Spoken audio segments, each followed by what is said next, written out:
Hey y'all, listen real quick. I want to talk about something. So I was at a Juneteenth event in Atlanta, and that's where I live now. And for those that know me, know I'm an Alabama native. Now listen, I was thinking about something. When you think about Pepsi and Coke, right? The reason why you're familiar with that is because they spread that logo, that color scheme all over the place.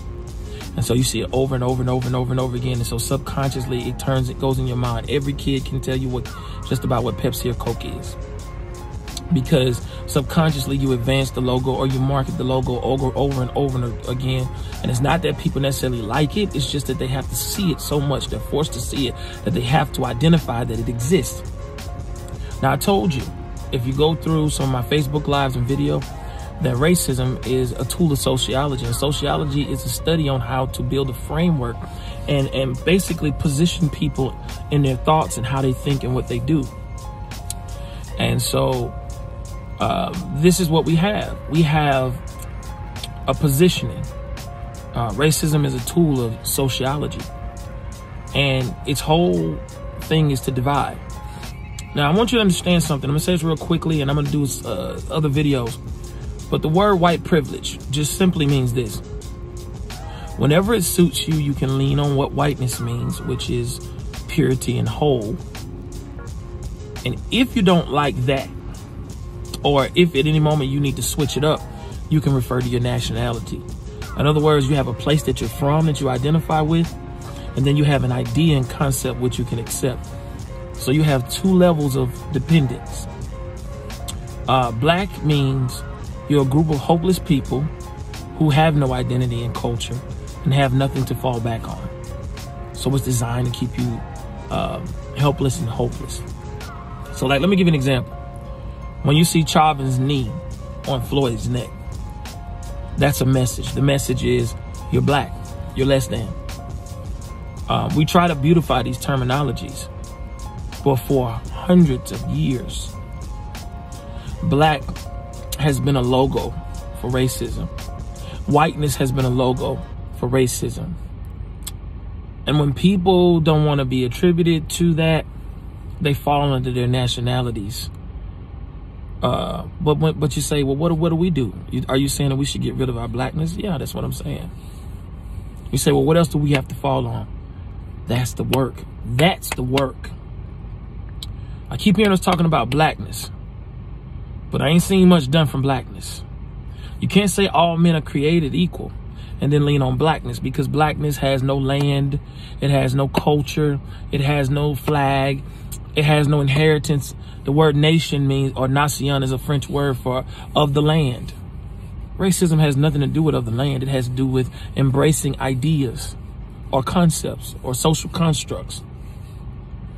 So the question is, will we continue to try to beautify something? I mean, I'm not even black, I'm brown, right? If you want to talk about shades and colors. I'm not here to do the I don't see color type thing. Sorry for my Bill Cosby voice. But what I'm saying is this. This is where I see that I really don't fit in with a lot of people, because we keep embracing it. Subconsciously, we were told black and white, black and white, black and white, black and white. And this is the logo of racism, and we proudly wear it. We proudly wear it. For those who wear whiteness, it gives you a sense of dignity, just like it gave Chauvin, or just like it gives anybody else. It's a sense of dignity. And at any moment, you become chess pieces. Once you become a chess piece, you can be used.